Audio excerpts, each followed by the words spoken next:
27 जुलै रोजी शिवसेना पक्षप्रमुख उद्धव बाळासाहेब ठाकरे यांच्या वाढदिवसानिमित्त आज प्राचीन शिवमंदिर येथे आपल्या कल्याण जिल्ह्याचे जिल्हा प्रमुख माननीय धनंजय आबासाहेब बोडारे यांच्या उपस्थितीत रुद्राभिषेक करण्यात आला, तसेच प्रसाद वाटपाचा कार्यक्रम करण्यात आला।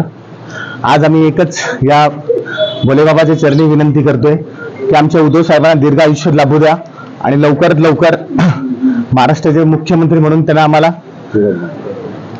पाहू द्या। कोणार्क, अपना शहर, अपनी बातें।